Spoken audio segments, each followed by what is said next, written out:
Você já ouviu falar no PL do Netflix? Então, existem dois projetos de lei que estão tramitando no Congresso visando regular as empresas de vídeo on demand ou streaming, né? Netflix, Amazon Prime, HBO, e outras. Mas essas leis também abrangem redes sociais que monetizam os vídeos dos usuários. É o caso do Instagram, do YouTube, do TikTok. Então, vamos conversar um pouco sobre isso. Eu sou Ana Luísa Carvalho, eu sou planejadora financeira e eu trouxe aqui dois pontos que vão ter efeito negativo para os clientes. O primeiro é a taxação dessas plataformas com o imposto Condecine. E o segundo é a criação de cotas de conteúdo nacional. Se você acha que esse custo vai ser pago pelas empresas, assista esse vídeo. Esses projetos de lei, se forem aprovados, vão taxar as empresas de vídeo on demand com o imposto Condecine, que é calculado anualmente e vai ser limitado a 3% da receita bruta anual das empresas. Gente, 3% da receita bruta é muita coisa para a empresa, né? Imagina que dentro da receita bruta ela tira todos os custos, ela tira os impostos, os outros impostos que ela já paga, ela tem que tirar a margem de lucro, senão nenhum negócio sobrevive, vai à falência, né? Então, assim, 3% de receita bruta é muita coisa para um imposto adicional. Pode até não ser um valor, um percentual tão impactante na sua assinatura, mas em termos de volume financeiro extra recolhido pelo governo, é muita coisa. A primeira coisa que vai acontecer, é claro, as empresas vão repassar esse custo nas assinaturas. Além disso, esses dois projetos, eles criam cotas de conteúdo nacional, obrigando as empresas de streaming a investirem de 10% a 20%, dependendo do PL, do seu faturamento bruto na contratação de direitos de obras nacionais. Ou seja, como é 10 ou 20% do PL, do faturamento bruto, isso significa que vai ser mais do que 10 a 20% de obras nacionais dentro das opções ali, né? Porque dentro do faturamento existem custos que não são os investimentos em obras, tá? Então, a gente precisa entender duas coisas antes de explicar por que essa cota é ruim. A primeira é que as produtoras investem um dinheiro para produzir um filme ou uma série esperando ter um retorno financeiro maior do que o valor investido depois do lançamento. Ou seja, se a Netflix decide investir num determinado projeto que vai gastar 1 milhão, ela só vai produzir esse filme ou essa série investindo 1 milhão se ela entender, se ela avaliar que esse filme ou essa série pode trazer um retorno de 1,5 milhão, por exemplo, né, ao ser lançado. Porque senão não faz sentido ela investir 1 milhão, tá? A segunda coisa é que as escolhas das pessoas, ou seja, o que eu, você e todo mundo consome, né? Nós somos a demanda, é o que define o que vai ser ofertado nesse mercado.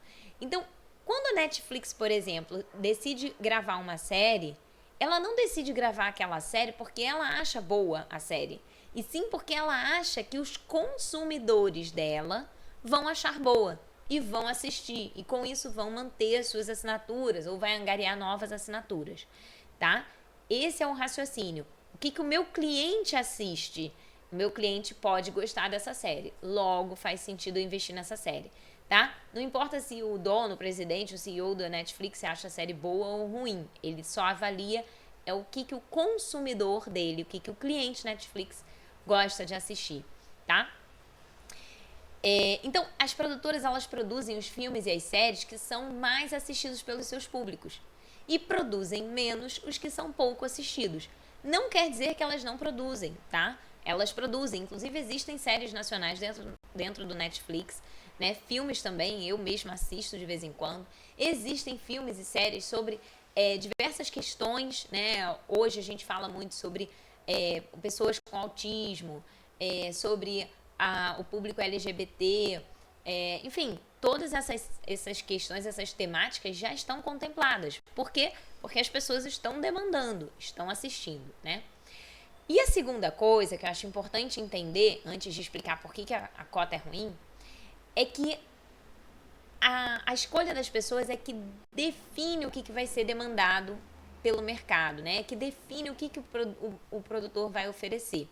Essa teoria de que as pessoas assistiriam a mais filmes nacionais se houvesse mais oferta, mais filmes, mais salas de cinema, não passa no teste de realidade, tá? O que a gente vê, o que a gente constata é que a oferta de filmes estrangeiros é maior justamente porque a nossa demanda por filmes estrangeiros é maior, tá?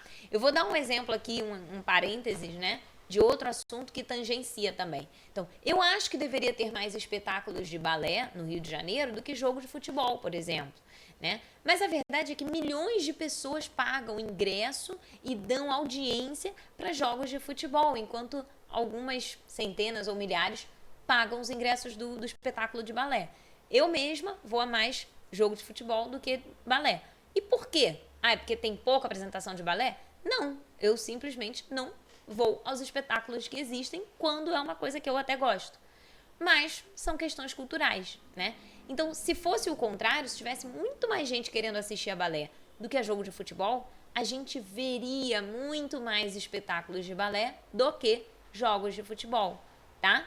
É isso, nesse mercado, é a demanda que influencia o que será ofertado, tá? Então, isso acontece com essas produções cinematográficas também. As produtoras investem mais no que o público assiste mais. E quando ela é obrigada a investir um determinado valor, né, num determinado tipo de produção, ela vai gastar esse dinheiro e provavelmente não vai ter o retorno sobre esse dinheiro, né? Porque não é aquele tipo de produção que é mais assistido pelo seu cliente. Então, aquele valor que foi gasto naquela produção não vai gerar a receita esperada dele no futuro, quando ele for lançado. Se aquele valor gasto não gera receita, isso não é um investimento, isso é um custo, pura e simplesmente, né? E custo, gente, vai ser repassado para o preço da assinatura, tá? Custo de empresa é repassado no preço dos seus produtos ou serviços. É assim que funciona, né? Nenhuma empresa fica com um custo. O custo faz parte da produção dela. E o investimento nessas produções de cotas, se ele não gerar receita, ele vai virar um custo e ele vai ser repassado também, tá? E aí o que acontece? A assinatura vai ficar mais cara, né? Porque vai ter um custo a mais ali. Por quê? Por isso que esse tipo de cota vai encarecer o serviço de streaming, tá? E ainda tem mais. Essas produções, elas não vão ser assistidas só porque tem mais delas, tá? Como esse mercado, ele tem uma demanda elástica, né? Ou seja, o preço, quanto mais alto o preço, menor a demanda, né? Quanto mais baixo o preço, maior a demanda, porque é um serviço que não é essencial, como o transporte de ônibus, por exemplo, né? Que a pessoa, não importa se está mais barato ou mais caro, ela vai ter que pegar o ônibus todo dia. Esse tipo de serviço não, é opcional. Então, a demanda é mais elástica. E isso significa que, com a alta do preço da assinatura, menos assinantes essas empresas vão ter. E isso vai reduzir a verba total dessa empresa, né? A receita total. Então, menos recolhimento de imposto, inclusive, menos verba para as produções que eles, de fato, entendem que é o ideal para o cliente e também menos verba para as produções obrigatórias. Então, esse tipo de cota realmente não é a solução que vai fazer as pessoas assistirem mais ou menos filmes nacionais ou de qualquer tipo que seja. Só vai encarecer a nossa assinatura. Gostou do vídeo? Curte aqui o vídeo, manda para quem você acha que precisa assistir e se inscreva aqui no canal. Obrigada. Tchau, tchau.